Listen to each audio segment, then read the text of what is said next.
Sa Arena Plus, astig ka sa sports. Dito, makakalaro ka sa isang app na sigurado. Ang official partner ng PBA, PVL at FIBA. Pwede ring panoorin sa app ang paborito mong sports. Maraming pagpipilian. Kahit saan man yan, masusubaybayan mo dito sa Pinas. Tuloy-tuloy na laro at saya, 24/7. Dito sa Arena Plus. Kaya download na at sumali sa Arena Plus. Dun tayo sa astig.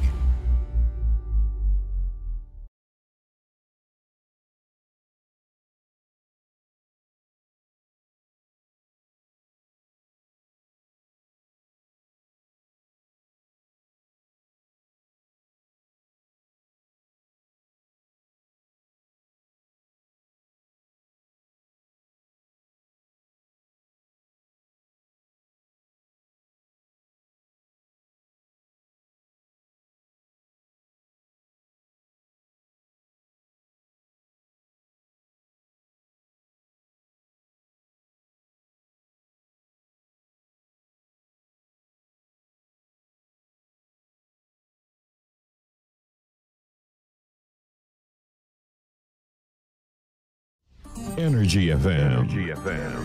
Traffic update. Hi, Banggang Driver!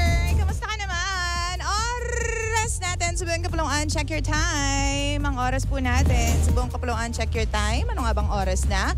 8:32 na po ng nagmamagandang umaga. Banggang Driver, ready ka na bang silipin po ang lagay ng trapiko sa ating mga pangunahing lansangan? Kung ready ka na, wait lang. Ako hindi pa. Medyo naguguluhan lang ako. Wait ha. Oo, wait lang.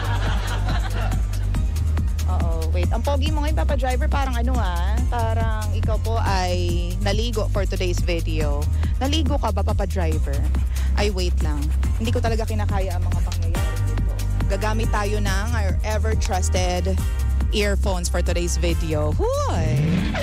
Ito na nga, Papa Driver. Silipin na po muna natin ang lagay ng trapiko sa ating EDSA southbound lane. Ready ka na?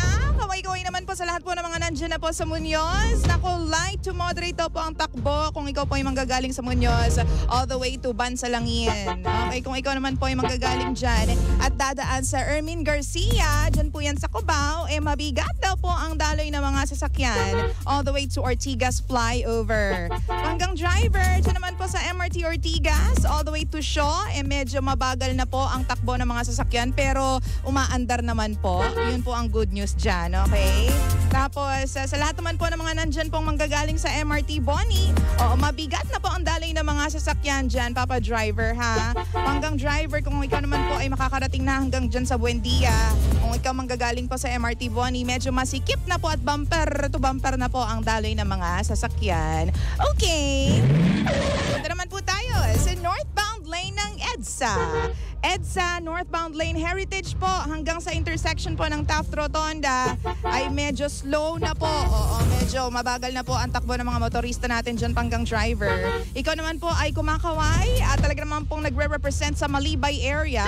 Oo, hanggang sa Kalayaan, mabigat na rin po at medyo masikip na po ang daloy ng mga sasakyan dyan. Hindi ka pwedeng tumambling sa gitna.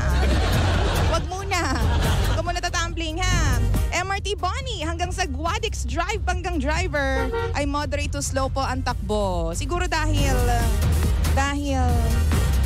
baka may picture ako dyan sa gitna. Ay, hindi ka magiging feeling dyan. Siyempre naman, tuloy-tuloy naman po at wala naman po tayong nakikitang problema sa lahat po ng mga magmumula sa Guadix Drive hanggang makarating po ng area po ng Balintawak. Ito naman po tayo sa C5. C5 southbound lane, Panggang Driver. Ateneo, slow moving na po tayo hanggang sa area po ng... Saan ba ang area? Hanggang makarating ka ng Libis. Okay, may konting build-up lang po dyan sa area po ng Ateneo because sa volume po ng mga sasakyan, ha? Simula Libis naman po hanggang sa Lanuza, mabagal din po ang daloy ng mga motorista natin dyan. Calio Road hanggang sa Market.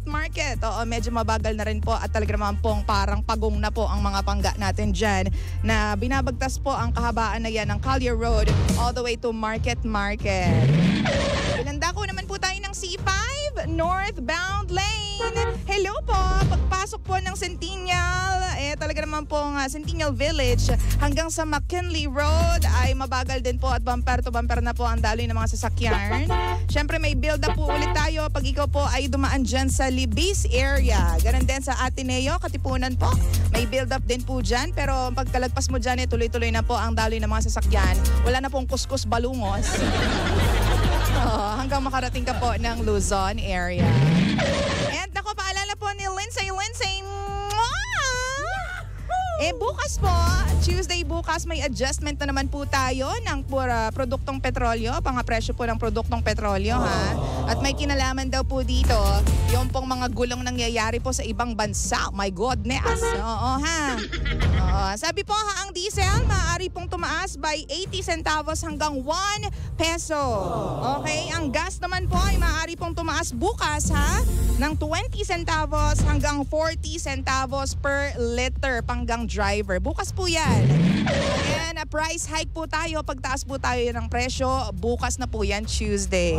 And of course, number coding today because it's a Monday. Wow. Number coding po natin, 1 and 2. Kaya naman kung ang plate number mo ay nagtatapos sa 1 and 2, huwag ka munang kumempot papalabas panggang driver. 7 a.m. to 10 a.m. Tapos alas 5 po ng hapon hanggang alas 8 po ng gabi. Energy FM Traffic Update. This segment was brought to you by Arena Plus. Well, we have